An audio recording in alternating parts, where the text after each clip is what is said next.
In this sixth and final part of my astrobiology introduction, Are We Alone in the Universe? We're actually going to be going through the final steps here in order to try to answer this question. So we're going to be going over aliens and UFOs, the Drake equation, SETI, and then finally concluding. Let's jump right in.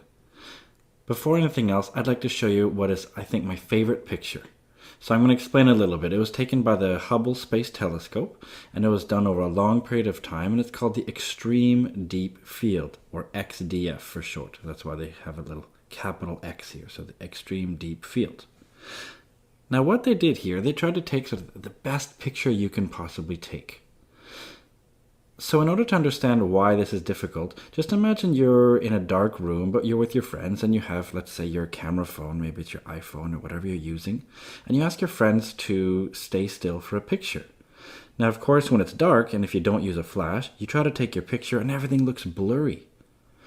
So imagine then what you do. You tell them, hold on, I got to do this picture again. So you tell your friends to hold still for a little bit longer. And maybe you try to hold the phone or the camera still.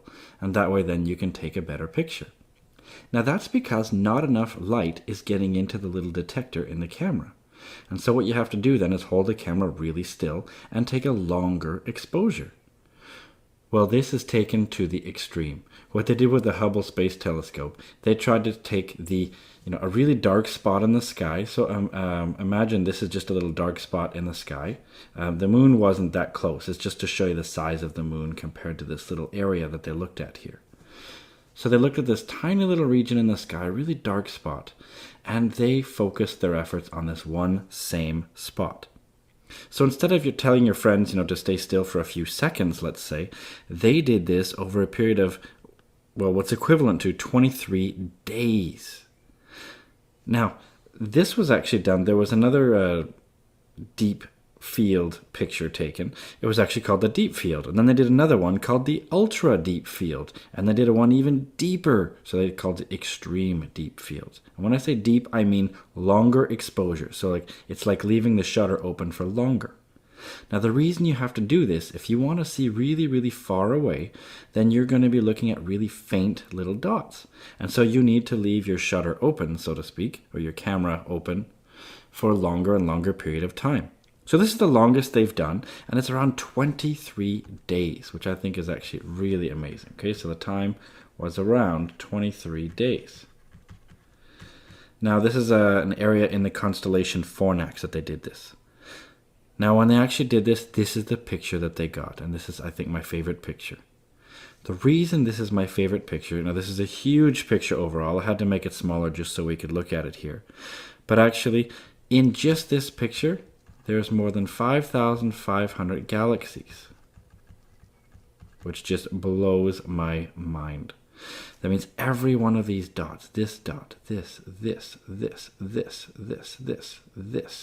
everything you see here, each of these dots is a galaxy.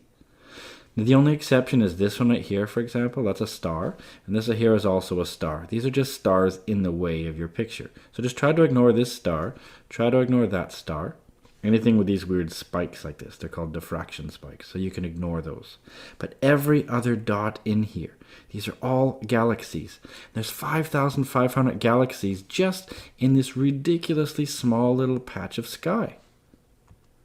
That's why I love this, because some of these faintest dots right here, some of these faintest dots are at a distance of around 13.2 billion light years away, giga light years. So we're seeing galaxies that are so far away that the light that left them, it's been traveling pretty much as long as the universe has been alive, so to speak, or not alive, but as long as the universe has been there, existing. Because we think the universe is only 13.7 billion years old. And so looking back in time by 13.2 billion years, that's amazing, I think. Now, why did I show this for talking about astrobiology? Well, that's because, of all those galaxies, which have billions of stars, and now we know that roughly half of those have planets, maybe even more. Now just think how many of those stars in each of these dots. Remember, each of these has billions of stars. And roughly half of those, maybe even more, have planets. How many of those planets are in the habitable zone? How many might have life? Now, of course, we can't answer that question, but it brings me to a really nice quote that was actually done in the movie Contact, and it was actually paraphrased by Carl Sagan. Well, he was paraphrasing another one named Thomas Carlyle. But basically, they said, well, if we are alone in the universe, it sure seems like an awful waste of space. I like that. So, let's jump right in then to our content matter here. So, how might we detect alien life? Well, we might detect it in our own solar system, and we might do that by going there directly. Okay, so there, we have to actually go there and take a look. And this is what we're working on right now. So we're doing this, right? We're going to these different locations like Mars and Jupiter and Saturn's moons, for example. We talked about those before. So in our own solar system, we go there directly, and what we try to do is we try to explore these habitable worlds in our own solar system, so around our own sun, and we look for evidence of current or maybe even past life. Now, another way to do this is actually we might actually go around other stars. So there, we have to use telescopes for this because we can't actually go there. They're too far away. Even the closest star is too far away. It's more than 4 light years away, even the closest one, other than our sun. So in order to detect alien life around other stars, we will have to use telescopes. And of course, what we can do, we can use them for a lot of things. If we want to detect the life, maybe we can detect their atmospheres. And we're actually working on this now. So one way to do this would be, you could use a telescope to analyze the light from an exoplanet as it transits, as it passes in front of the star. And if you take what's called a spectrum, then you can look for biosignatures like oxygen in the atmospheric chemistry. Or you can even do it by direct imaging, at least in the future. So that's another way to possibly detect at least the signs of alien life. Or we might even do it directly. We might actually detect alien life directly. This is something we haven't talked about yet, and that would be detecting a signal. So here we would hear them. Now, when I say hear them, I mean, maybe they're transmitting over radio waves, or maybe they're over something else. So when I say hear, I just mean we pick up a signal. It doesn't have to be audio signal, right? It could be anything. But the whole point here is that if we can actually detect them, if we can actually detect signals from alien life, that would be really exciting.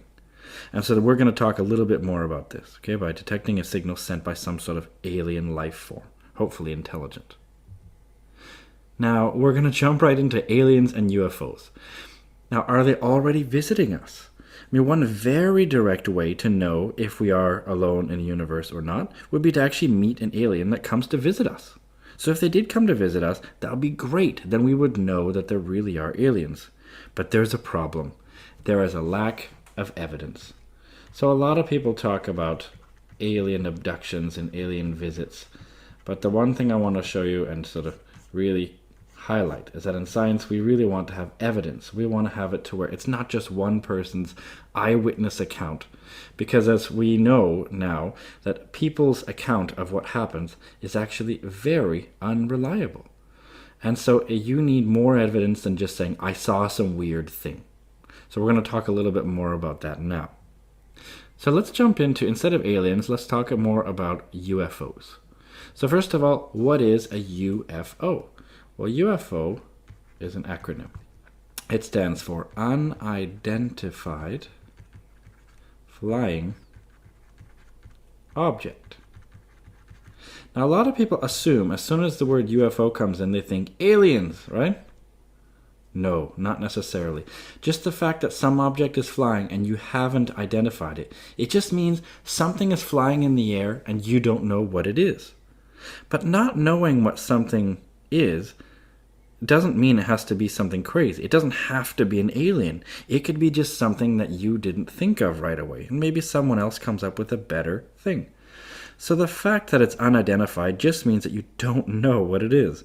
So the question isn't whether or not UFOs exist, because there are lots of things we can see in the sky that we don't know exactly what they are. The question is, are they aliens? I think that is the key thing to look at. Now, there was a UFO crash, for example, or a rumored UFO crash in 1947 in Roswell, New Mexico, for example. And that was a really famous one. We're going to talk a little bit more about it. But basically, how is it that some alien, which came so far, maybe traveled billions of light years, and it makes the blunder of actually running into the Earth? I mean, why did it run into the Earth? How can they be so bad at navigating?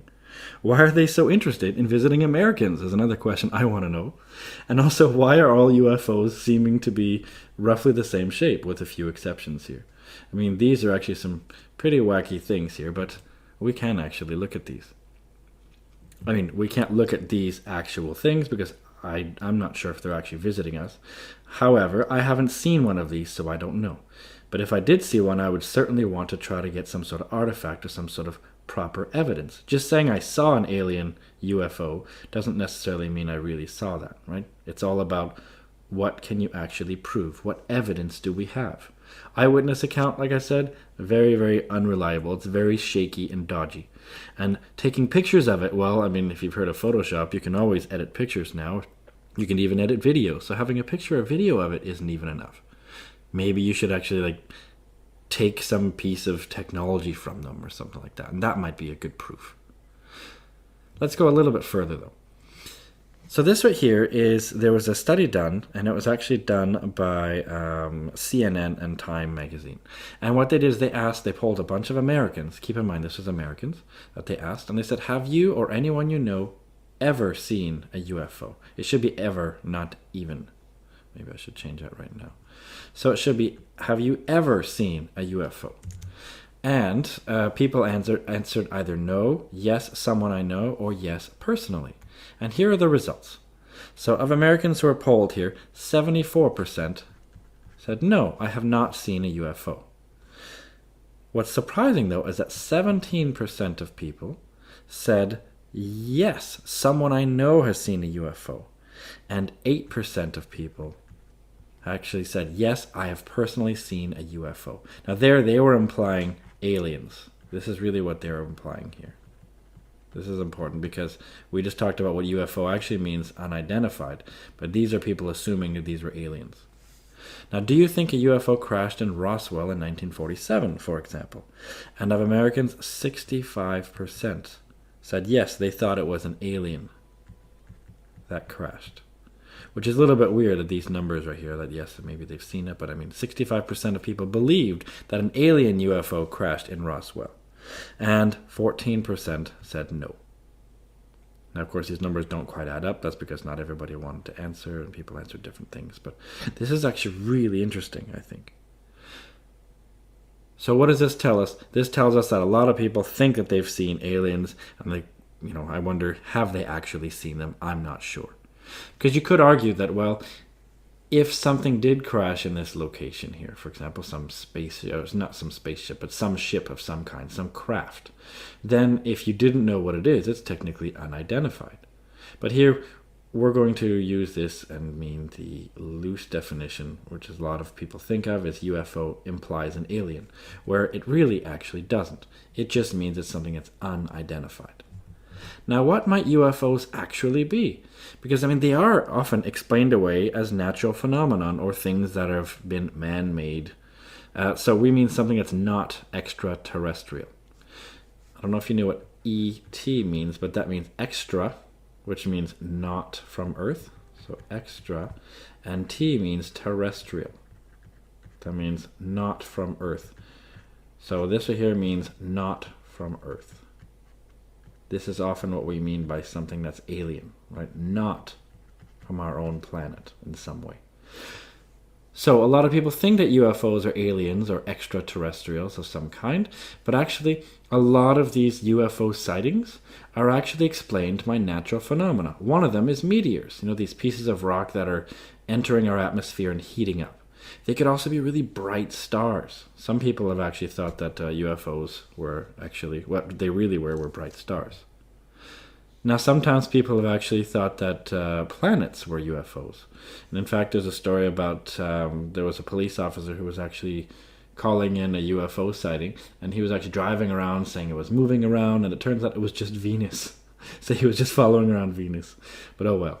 It could also be aircraft. So this is an example of a really weird looking one, but this is something that the Americans have called the Osprey. So this is an airplane. And actually, the American military, they even had a program to investigate UFO aircraft. And that's because it was during the Cold War and they were trying to see if they were Russians or not or what was going on. Now, they could also be rocket launches. I mean, we do launch rockets up into space, so some people have thought those might be UFOs. A really common one is weather balloons. Because they're really high up, they actually can shine the sunlight, and you can actually see that even if it looks dark. So weather balloons are often mistaken for UFOs. Ball lightning, which is something totally weird, and we're not entirely sure if this really exists or not. But some people, this is actually a not quite understood phenomenon. It's theorized that something exists called ball lightning. If that was the case, maybe that's what people are seeing when they see these strange shapes. It could also be atmospheric phenomenon. So what I mean by atmospheric phenomenon is something that's normal in the atmosphere. So here's an example of someone who was actually talking about the star that everyone's talking about, and people are going crazy in the comments about, if it's an alien or not. And what this guy did, he started going really nuts. I mean, his audio, he's really excited about this, and he's not sure what it is. He says it's moving around, it might be a comet. But if you look at this is what happens. He's just moving his telescope around, or his lens. But what happens if a star is really low on the horizon? The star appears to do some crazy stuff. So stars actually do some crazy lights and things like this. And that's actually just because the atmosphere that we have actually distorts the light. So it splits light up into different colors, so that's why the colors often flash. So I would hazard a strong guess this is extremely likely to be just a star that's low on the horizon. And you actually might want to try this out yourself.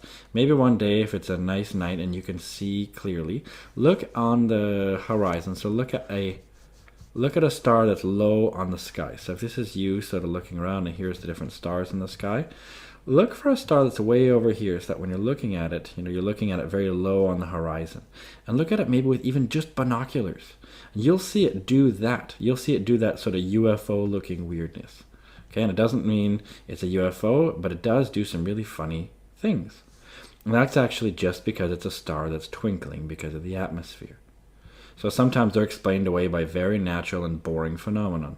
Other times it's just a hoax, something that's fake. Someone just takes a picture and then adds something to it, or maybe holds up a model with a string, or even does something with Photoshop. So I mean, some of these things have really been done before.